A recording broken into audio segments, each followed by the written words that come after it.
పిల్లలకు ఇదేం భోజనం, ఇంతకంటే జైలు తిండి మెరుగు. పరిగి వెల్ఫేర్ హాస్టల్ చూసి రంగారెడ్డి జిల్లా జడ్జి ఆగ్రహం. రేపు బీజేపీ సభకు షరతులతో అనుమతి ఇచ్చిన హైకోర్టు. కారణాలు లేకుండా సడన్ గా పోలీస్ ఆంక్షలేంటని కామెంట్. నడ్డాతో భేటీకి నితిన్ కు ఇన్విటేషన్. హనుమకొండ సభకు బన్సల్. రాష్ట్రంలో ఉద్రిక్తతలు రెచ్చగొడుతోంది కేసీఆర్ఏనన్న సంజయ్. బీజేపీకి నచ్చితేనే నీతి, నచ్చకపోతే అవినీతన్న హరీష్. వ్యాపారాల కోసమే రాజగోపాల్ రాజీనామా అన్న జగదీష్. టీఆర్ఎస్ బీజేపీలకు అభివృద్ధి పట్టడం లేదన్న జీవన్ రెడ్డి. ఇబ్బందులున్నా పార్టీని నిలబెట్టుకుంటామన్న భట్టి. 3 రోజులు రాష్ట్రానికి భారీ వర్ష సూచన. సిటీ సహా దక్షిణ జిల్లాలకు ఐఎండీ అలర్ట్.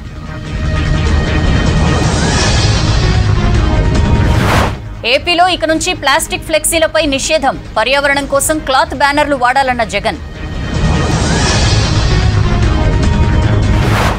చేతనైనంతలో అణచబడిన వర్గాలకు న్యాయం చేశారన్న సీజేఐ. చీఫ్ జస్టిస్ గా రిటైర్ అయిన ఎన్వీ రమణ ఘనంగా వీడ్కోలు. కాంగ్రెస్ కు ఆజాద్ రాజీనామా. రాహుల్ కు పరిణతి లేదని లేఖ. సంఘ ఎజెండా మోసేవాళ్లే పార్టీని వదిలేస్తున్నారన్న రాహుల్. ప్రభుత్వాలను హత్య చేసే కిల్లర్ బీజేపీ అన్న కేజ్రీవాల్. సోమవారం ఢిల్లీ అసెంబ్లీలో విశ్వాస పరీక్షకు రెడీ.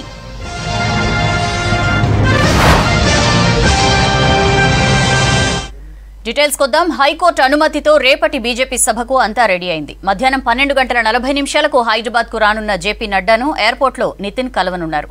రేపటితో 300 కిలోమీటర్ల పాదయాత్ర చేరుకోనున్న సంజయ్ సీఎం ఎన్ని కుట్రలు చేసినా బీజేపీ అభివృద్ధిని అడ్డుకోలేరన్నారు. అటు సభకు జన సమీకరణ లక్ష్యంగా పనిచేస్తున్నారు బీజేపీ నేతలు. రేపటి హనుమకొండ బీజేపీ సభకు లైన్ క్లియర్ అయింది. బండి సంజయ్ ప్రజా సంగ్రామ యాత్ర ముగింపు సభకు హైకోర్టు గ్రీన్ సిగ్నల్ ఇచ్చింది.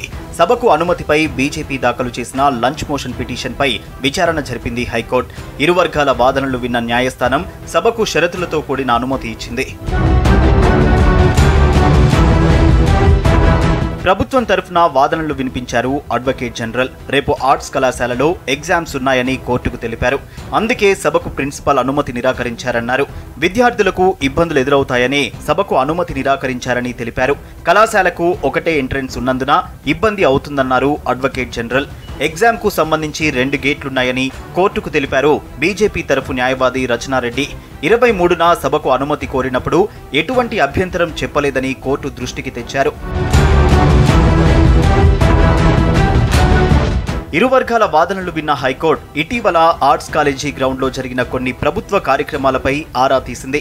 లాస్ట్ మినిట్ లో అనుమతి నిరాకరణ సరైంది కాదని చెప్పింది. రేపు ఆర్ట్స్ కాలేజీలో సభ నిర్వహించుకునేందుకు కండిషన్స్ తో కూడిన అనుమతి ఇచ్చింది హైకోర్టు. రెచ్చగొట్టే ప్రసంగాలు చేయకూడదని ఆదేశించింది. ఎలాంటి ఘటనలు జరిగినా పిటిషనర్లదే బాధ్యతని స్పష్టం చేసింది. సభకు వచ్చే వీఐపీల వివరాలు పోలీసులకు ఇవ్వాలని ఆదేశించింది. పార్కింగ్ సమస్యలు రాకుండా తగిన ఏర్పాట్లుండాలని చెప్పింది.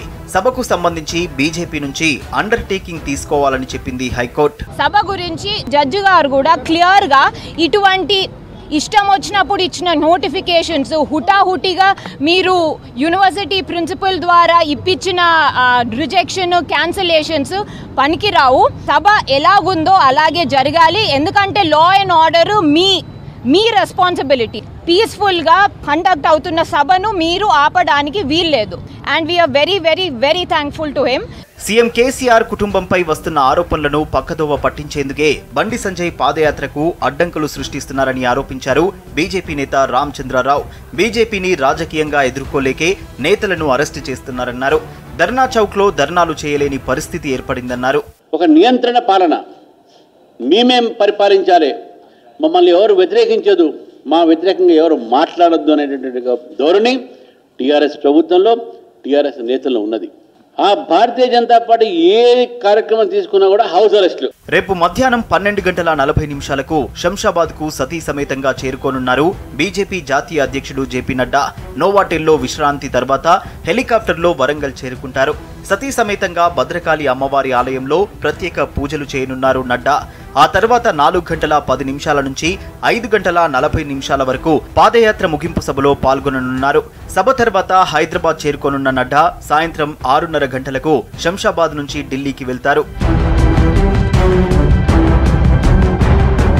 హనుమకొండ ఆర్ట్స్ కాలేజీ సభకు రూట్ క్లియర్ కావడంతో ఏర్పాట్లలో స్పీడ్ పెంచారు బీజేపీ నేతలు. సభకు పార్టీ జాతీయ అధ్యక్షుడు జేపీ నడ్డా హాజరు కానుండటంతో భారీ జన సమీకరణే లక్ష్యంగా పనిచేస్తున్నారు.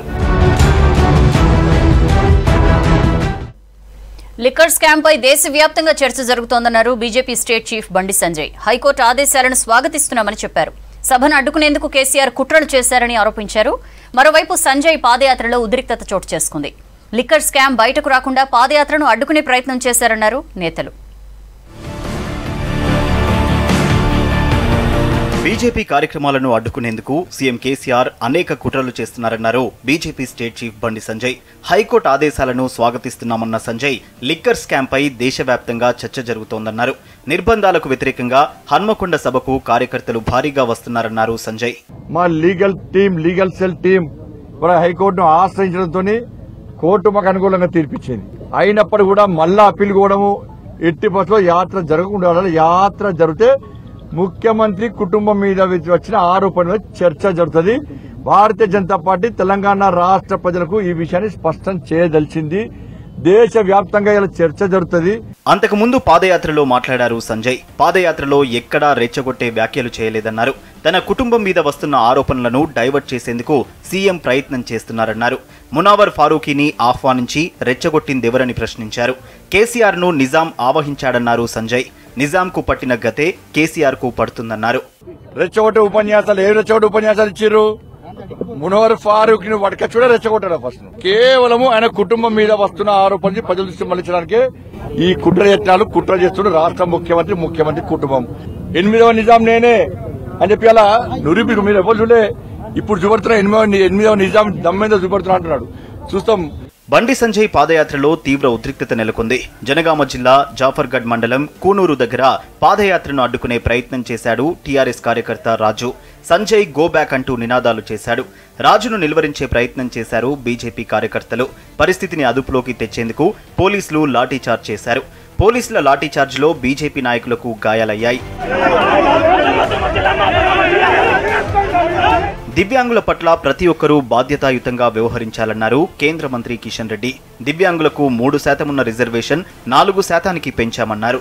దివ్యాంగులకు కేంద్ర సర్కార్ అండగా ఉంటుందని చెప్పారు. హైదరాబాద్ ఎర్రగడ్డ మోతీనగర్లో artificial limbs manufacturing corporation India ఆధ్వర్యంలో దివ్యాంగులకు కిట్లు అందజేశారు కిషన్ రెడ్డి. లిక్కర్ స్కామ్ బయటకు రాకుండా బండి సంజయ్ పాదయాత్రను కేసీఆర్ అడ్డుకున్నారని విమర్శించారు బీజేపీ జాతీయ కార్యవర్గ సభ్యులు వివేక్ వెంకటస్వామి. ఎన్ని అడ్డంకులు సృష్టించినా ప్రజా సంగ్రామ యాత్ర ముగింపు సభ ఆగదన్నారు. మునుగోడు ప్రజలు బీజేపీ వైపే ఉన్నారన్నారు. కేసీఆర్ గ్రాఫ్ పడిపోయిందన్నారు వివేక్ వెంకటస్వామి. పెద్దపల్లి జిల్లా Ramagundam NTPC power project labour gate దగ్గర సీఎస్ఐఎఫ్ పోలీసుల లాఠీచార్జిలో గాయపడిన కార్మికులను బీజేపీ జాతీయ కార్యవర్గ సభ్యుడు వివేక్ వెంకటస్వామి పరామర్శించారు. ప్రజలలో విశ్వాసం ఈ ముఖ్యమంత్రి కోల్పోయినాడు. దేశంలో అన్ని రాష్ట్రాలలో కూడా ఈ లిక్కర్ దందా చేయాలని చెప్పి ఈ లిక్కర్ దందా అక్కడ చేయడం జరిగింది. అందుగురించి దాన్ని డైవర్ట్ చేయడానికి సంజయ్ని అరెస్ట్ చేయడము, సంగ్రామ యాత్రను ఆపడము, ఇవన్నీ కూడా ఒక మైండ్ గేమ్. ప్రముఖ పారిశ్రామికవేత్త విజయ్ కుమార్ బీజేపీలో జాయిన్ అయ్యారు. బీజేపీ జాతీయ అధ్యక్షుడు జేపీ నడ్డా, తరుణ్ చుగ్ ఆధ్వర్యంలో విజయ్ కుమార్ పార్టీలో చేరారు. మరోవైపు నల్గొండ జిల్లా నాంపల్లి మండలంలో వివిధ పార్టీలకు చెందిన కార్యకర్తలు బీజేపీలో చేరారు. మాజీ ఎమ్మెల్యే రాజగోపాల్ రెడ్డి ఆధ్వర్యంలో పార్టీలో జాయిన్ అయ్యారు. బీజేపీ పాలిత రాష్ట్రాల్లో సీబీఐ, ఈడీ దాడులు ఎందుకు జరగవని ప్రశ్నించారు మంత్రులు. బీజేపీ డైరెక్షన్లో నిఘా సంస్థలు పనిచేస్తున్నాయని ఆరోపించారు. రాష్ట్ర సంక్షేమ పథకాలు దేశవ్యాప్తంగా అమలు కావాలన్నారు. దేశ సంపదను ప్రధాని మోడీ అదానీ, అంబానీలకు దోచిపెడుతున్నారని ఫైర్ అయ్యారు.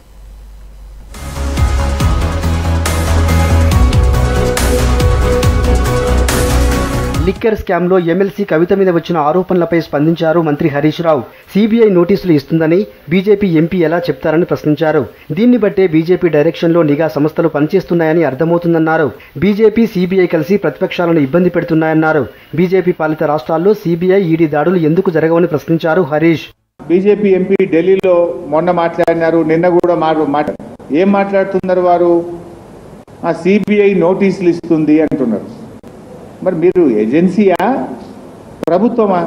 ఒక పార్టీ నాయకుడు ఏ రకంగా స్టేట్మెంట్ ఇస్తాడు అంటే దీన్ని ఎప్పుడు సాధ్యమవుతుంది అంటే సిబిఐ వాళ్ళు మీకు సమాచారం ఇస్తే మీరిద్దరూ కూడబలుకొని చేస్తున్నామన్నా కావాలి. సిబిఐ సమాచారం మేరకు ఎంపీ గారన్నా మాట్లాడాలి. మీరిద్దరూ కలిసి కుట్రపూరితంగా దేశంలో ప్రతిపక్షాలను ఇబ్బంది పెట్టు. తెలంగాణ వ్యవసాయం దేశానికి ఆదర్శమన్నారు మంత్రి నిరంజన్ రెడ్డి.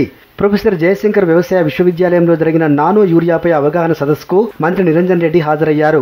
రైతులను నానో యూరియా వైపు మళ్లించాలని నిర్ణయించామన్నారు మంత్రి నిరంజన్ రెడ్డి. రైతుల ఖర్చులు తగ్గించడంతో పాటు దిగుబడిని పెంచేందుకు నానో యూరియా ఉపయోగపడుతుందన్నారు. అది ఒకే ఒక్క లారీలో వచ్చేటువంటి లిక్విడ్ ఫర్టిలైజర్ దానికి సమానం. ఇంకా అప్పుడు చెప్పండి మనకి ఎంత సేవింగ్ అవుతుంది దాన్ని బట్టి అర్థం చేసుకోండి. తర్వాత ఇది టెస్టెడ్, దీని యొక్క క్వాలిటీ మీద రాజీ లేదు. ఇది తయారు చేసేది భారత రైతుల సహకార సంఘం మంది కాదు, వ్యాపారస్తులు కాదు, కార్పొరేట్ శక్తులు కాదు, పైన దోస్తులు కాదు. అచ్చంగా భారత రైతుల యొక్క ప్రొడ్యూస్ ఇది. కాబట్టి మన రైతులని మనం నమ్మకపోతే దేశం మిగిలిపడ్డాం. రాష్ట్ర సంక్షేమ పథకాలు దేశవ్యాప్తంగా అమలు కావాలన్నారు మంత్రి ప్రశాంత్ రెడ్డి. రాష్ట్రంలో బీజేపీ అధికారంలోకి వస్తే అభివృద్ధి ఆగిపోతుందని విమర్శించారు. ప్రశ్నించే వారిపై ఈడీ కేసులు పెడుతున్నారని ఆరోపించారు. దేశ సంపదను ప్రధాని మోడీ, అదానీ, అంబానీలకు దోచిపెడుతున్నారని మండిపడ్డారు. కామారెడ్డి జిల్లా బాన్సువాడలో స్పీకర్ పోచారం శ్రీనివాసరెడ్డితో కలిసి మంత్రి ప్రశాంత్ రెడ్డి అభివృద్ధి కార్యక్రమాల్లో పాల్గొన్నారు.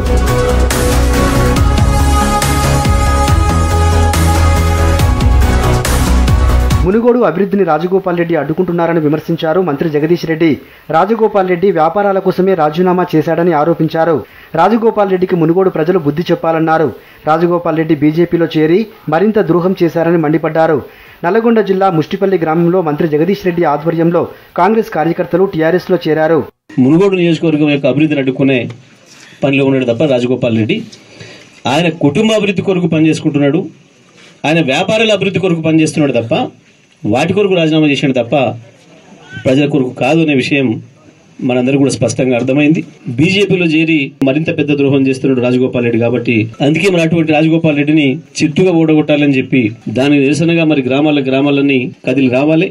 కోరిన కోరికలు తీర్చే కొంగు బంగారం సంతోషిమాత అన్నారు మంత్రి తలసాని శ్రీనివాస్ యాదవ్.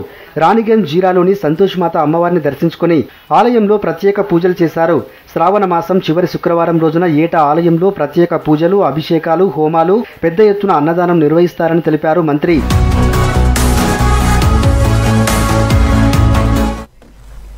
రాహుల్ గాంధీపై గులాం నబీ ఆజాద్ చేసిన వ్యాఖ్యలను ఖండించారు రాష్ట్ర కాంగ్రెస్ నేతలు. ఆజాద్ను కాంగ్రెస్ పార్టీ ప్రోత్సహించిందన్నారు. కాంగ్రెస్ పార్టీలో, ప్రభుత్వాల్లో ఆయన ఎన్నో పదవులు అనుభవించారని గుర్తు చేశారు. పార్టీకి అండగా ఉండాల్సిన టైంలో కాంగ్రెస్ను వీడటం కరెక్ట్ కాదన్నారు. దేశం విచ్ఛిన్నకర శక్తులపై పోరాటం చేయాలన్నారు లీడర్స్. కులమతాలకు అతీతంగా జాతి నిర్మాణం చేసిన కాంగ్రెస్ ను కాపాడుకోవాల్సిన అవసరం ఉందన్నారు సీఎల్పీ నేత భట్టి విక్రమార్క. గులాం నబీ ఆజాద్ కాంగ్రెస్ పార్టీకి రాజీనామా చేయడం బాధకు గురి చేసిందన్నారు. దేశ విచ్ఛిన్నకర శక్తులపై పోరాటం చేయాలని సూచించారు. రాహుల్ గాంధీపై ఆజాద్ చేసిన వ్యాఖ్యలు ఖండిస్తున్నట్లు చెప్పారు భట్టి. రాజకీయాల్లో పార్టీని వీడడం కొత్త కాదన్నారు మాజీ మంత్రి పొన్నాల లక్ష్మయ్య. 40 ఏళ్లుగా ఆజాద్ను కాంగ్రెస్ పార్టీ ప్రోత్సహించిందన్నారు. పార్టీలో లోపాలు ఉంటే అంతర్గతంగా చర్చించాలి కానీ అధిష్టానంపై నిందలు వేయడం సరికాదన్నారు పొన్నాల. దాదాపు 45-46 సంవత్సరాల సుదీర్ఘ రాజకీయ అనుభవంతో కాంగ్రెస్ పార్టీతో అనుబంధం ఏర్పరచుకొని పోతూ ఆయన రాసిన 5 పేజీల ఉత్తరం కాంగ్రెస్ వాదిగా నాకు బాగా బాధ కలిగిస్తుంది. ఎక్కడయ్యా కాంగ్రెస్ పార్టీ అన్యాయం చేసింది? ఇది అత్యంత ఘోరమైన తప్పిదం అని చేస్తుంది. ఎటువంటి కాంగ్రెస్ పార్టీ అయ్యా, ఎటువంటి దేశం అయ్యా? కాంగ్రెస్ పార్టీ తక్కువ చేసిందా? లేదే. గాంధీ భవన్ లో మహిళా కాంగ్రెస్ ఆధ్వర్యంలో టోల్ ఫ్రీ నంబర్ను విడుదల చేశారు. మహిళా కాంగ్రెస్ అధ్యక్షురాలు సునీతారావు మహిళల కోసం ఈ టోల్ ఫ్రీ నంబర్ను అందుబాటులోకి తీసుకొచ్చారు. రాష్ట్రంలో మహిళలు కాల్ చేస్తే అత్యవసర సేవలు, న్యాయ, వైద్య సలహాలు అందిస్తామన్నారు సునీతారావు. ఆపదలో ఉన్న మహిళలు ఈ నంబర్ను వినియోగించుకోవాలని సూచించారు. ఈరోజు నిజంగా కూడా మహిళా కాంగ్రెస్ గర్వంగా ఫీల్ అవుతుంది. ఇట్లాంటి హెల్ప్ లైన్ లాంచ్ చేస్తున్నాం, స్త్రీ అనే హెల్ప్ లైన్. దీనికి టోల్ ఫ్రీ నంబర్ వచ్చేసి 1800-203-0589. ప్రతి ఒక్క మహిళ ఈ హెల్ప్ లైన్ ద్వారా మమ్మల్ని కాంటాక్ట్ చేయొచ్చు. గులాం నబీ ఆజాద్ రాజీనామా వెనుక విచ్ఛిన్నకర శక్తుల కుట్ర ఉందని ఆరోపించారు కాంగ్రెస్ నేతలు. పార్టీకి అండగా ఉండాల్సిన టైంలో కాంగ్రెస్ ను వీడటం కరెక్ట్ కాదన్నారు. బీజేపీ బ్లాక్మెయిల్ రాజకీయాలు చేస్తోందని మండిపడ్డారు నేతలు. బీజేపీ మత పిచ్చి ఉన్న పార్టీ అని మరోసారి రుజువైందన్నారు వైఎస్ఆర్టీపీ అధ్యక్షురాలు షర్మిల. తెలంగాణలో జరుగుతున్న రాజకీయాలు చూస్తుంటే చాలా బాధ కలుగుతోందన్నారు. ప్రజల మధ్య చిచ్చు పెట్టి చలి కాచుకుంటున్నారని విమర్శించారు. ప్రజా ప్రస్థాన యాత్రలో భాగంగా నాగర్ కర్నూలు జిల్లా వెలిగొండ గ్రామస్తులతో మాట ముచ్చట నిర్వహించారు. ఎమ్మెల్యే స్థాయిలో ఉండి రాజాసింగ్ మతాల మధ్య చిచ్చు పెట్టేలా మాట్లాడడం కరెక్ట్ కాదన్నారు. కవిత లిక్కర్ వ్యాపారాన్ని మళ్లించడానికి కేసీఆర్ ఈ అంశాన్ని రాజకీయంగా వాడుకుంటున్నారని ఆరోపించారు. రాజాసింగ్ వెనుక కేసీఆర్ ఉన్నారనే చర్చ జరుగుతోందన్నారు. డైవర్షన్ స్కీమ్ కింద రాజాసింగ్ ఎపిసోడ్ తీసుకొచ్చారనే అనుమానం కలుగుతోందన్నారు షర్మిల. మరి కేసీఆర్ గారు ఏం చేశారు? కేసీఆర్ గారు మీ గ్రామానికి ఏం చేశాడు? కేసీఆర్ గారు మీ కుటుంబానికి ఏం చేశారు? ఒక్క రకంగానైనా ఒక్కరైనా కేసీఆర్ గారి ప్రభుత్వంలో బాగుపడ్డాము అని చెప్పుకోగలరా? ప్రతి వర్గాన్ని మోసం చేశాడు కదా కేసీఆర్ గారు. రుణమాఫీ చేస్తానన్నాడు, చేశాడా? 0 వడ్డీకే రుణాలు ఇస్తానన్నాడు, మహిళలకు ఇచ్చాడా? కేజీ టు పీజీ ఉచిత విద్య అన్నాడు, సిబిఎస్ఈ సిలబస్ అన్నాడు, పిల్లలకు ఉచితంగానే అందుతుందా? ఇంటికో ఉద్యోగం అన్నాడు, ఇచ్చాడా? ఉద్యోగం లేకపోతే నిరుద్యోగ భృతి ప్రతి నెల ప్రతి నిరుద్యోగికి 3016 రూపాయలు ఇస్తానన్నాడు కేసీఆర్ గారు, ఇచ్చాడా? ఒక్కడికైనా ఇచ్చాడా? 3 ఎకరాల భూమి ఇస్తానన్నాడు, ఇచ్చాడా? పోడు భూములకు పట్టాలు ఇస్తానన్నాడు, ఇచ్చాడా? 57 ఏళ్లకే పెన్షన్ ఇస్తానన్నాడు, ఇచ్చాడా? మరి ఇలాంటి ముఖ్యమంత్రిని మరి ముఖ్యమంత్రి అనాలా లేకపోతే మోసగాడు అనాలా? ఎలా ఏడిచింది ఈరోజు పరిపాలన? ముఖ్యమంత్రి ఉన్నాడు, మంత్రులు ఉన్నారు, ఎమ్మెల్యేలు ఉన్నారు. ఎవరి కోసం పనిచేస్తున్నారు? ప్రజల కోసం పనిచేస్తున్నారా? ప్రజలకు ఒక మేలు చేయాలన్న ధ్యాస ఉందా? ఎంతసేపు వాళ్ళు డబ్బులు చేసుకోవడమే సరిపోయింది కదా, వాళ్ళ రాజకీయాలే సరిపోయినాయి కదా. ఎవరి కోసం పనిచేస్తున్నారు? ప్రజల కోసం ఆలోచించే వాళ్ళైతే వరి వేసుకుంటే ఊరే అని అంటారా? ప్రజల కోసం ఆలోచించే వాళ్ళైతే అసలు కౌలు రైతులు రైతే కాదంటారా? ప్రజల కోసం ఆలోచించే వాళ్ళైతే 8 సంవత్సరాలుగా నోటిఫికేషన్లే ఇవ్వరా? సుప్రీంకోర్టు చరిత్రలో కీలక అధ్యాయం లిఖితమైంది. కోర్టు చరిత్రలో మొదటిసారిగా ప్రధాన న్యాయమూర్తి బెంచ్ విచారణను ప్రత్యక్ష ప్రసారం చేశారు. తన పదవీ విరమణ రోజు ఈ ప్రక్రియకు ఎన్వి రమణ కార్యరూపం దాల్చారు. దేశంలో అణచివేతకు గురైన వర్గాలకు న్యాయం అందనంత దూరంలో ఉందన్నారు ఎన్వి రమణ. సామాన్యులకు న్యాయ వ్యవస్థ చేరువ కావాలన్నారు. రాజ్యాంగాన్ని ప్రజలకు అత్యంత చేరువ చేయడం కీలకమన్నారు జస్టిస్ ఎన్వి రమణ. న్యాయ వ్యవస్థ సామాన్య జనాలకు చాలా దూరంగా ఉందన్నారు చీఫ్ జస్టిస్ ఎన్వి రమణ. అణచివేతకు గురైన లక్షలాది మందికి ఇప్పటికీ న్యాయం అందడం లేదన్నారు. అవసరమైన సమయాల్లో వారు న్యాయస్థానాలు ఆశ్రయించేందుకు భయపడుతున్నారన్నారు. సుప్రీంకోర్టులో జస్టిస్ ఎన్వి రమణకు ఘనంగా వీడ్కోలు పలికారు. న్యాయస్థానాలను ప్రజలకు చేరువ చేయడంలో మీడియా తన పాత్ర పోషించడం లేదన్నారు. దీంతో రాజ్యాంగం గురించి ప్రజలకు అవగాహన లేకుండా పోతుందన్నారు ఎన్వి రమణ. రాజ్యాంగాన్ని ప్రజలకు చేరువ చేయడం రాజ్యాంగ బాధ్యత అన్నారు NV Ramana. That sometimes life scares you and beats up you, but there is a day when you realize that you are not just a survivor, you are a warrior. I witness the resilience of human existence, the power of human struggles, dignity and poverty, and most importantly, unshakable hope and faith. Best న్యాయమూర్తిని కాకపోయినా సామాన్యులకు న్యాయం అందించడంలో తన వంతు కృషి చేశానన్నారు chief justice N V Ramana. జీవితంలో ఎన్నో కష్టాలు ఎదుర్కొని పైకొచ్చానన్నారు. సామాన్యులకు న్యాయం అందించేందుకు నిరంతరం కృషి చేశానన్నారు. మౌలిక వస్తువుల కల్పనలోనూ తన వంతు కృషి చేశానన్నారు.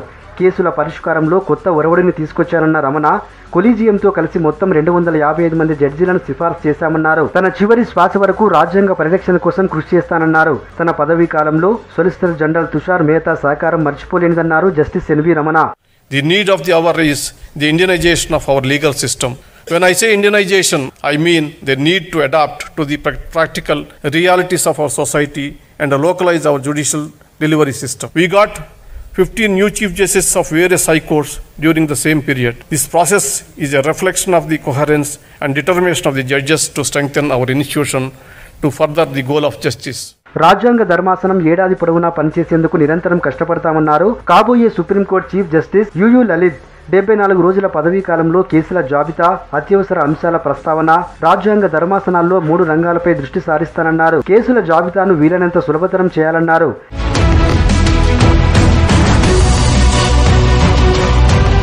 దేశ సర్వోన్నత న్యాయస్థానం సుప్రీంకోర్టు చరిత్రలో కీలక అధ్యాయం లిఖితమైంది. కోర్టు చరిత్రలో తొలిసారిగా ప్రధాన న్యాయమూర్తి బెంచ్ విచారణను ప్రత్యక్ష ప్రసారం చేశారు. ప్రత్యక్ష ప్రసారాల కోసం చాలా కాలం నుంచి కృషి చేస్తూ వచ్చిన చీఫ్ జస్టిస్ ఎన్వి రమణ తాను పదవి విరమణ చేస్తున్న రోజు ఈ ప్రక్రియకు కార్యరూపం ఇచ్చారు. ఆయన నేతృత్వంలోని త్రిసభ్య ధర్మాసనం చేపట్టిన కేసుల విచారణను ప్రత్యక్ష ప్రసారం చేశారు. రాజకీయ పార్టీల ఉచిత హామీలు, కర్ణాటకలో ఇనుప గనుల మైనింగ్, యూపీ ముఖ్యమంత్రి యోగి ఆదిత్యనాథ్ వివాదాస్పద వ్యాఖ్యల కేసుల విచారణను ప్రత్యక్ష ప్రసారం ద్వారా ప్రజలు వీక్షించే వెసులుబాటు కల్పించారు. Judge bench of this court, Subramania Balaji, we direct listing of the set of the petition before the 3 judgment after obtaining the order from the Honorable Chief Justice. Justice N V Ramana పదవి విరమణ సందర్భంగా సుప్రీంకోర్టు న్యాయవాదులు భావోద్వేగానికి గురయ్యారు. Justice N V Ramana తీర్పుపై ప్రశంసలు కురిపించారు.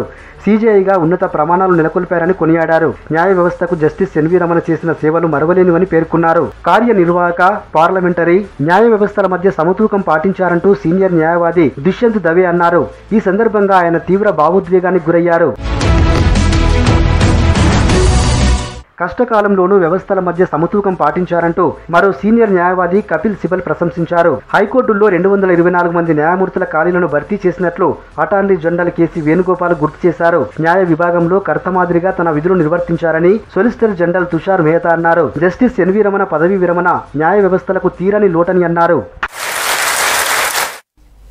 That's all for now. తర్వాత తీన్మార్ వార్తలు ప్రసారం. Stay tuned.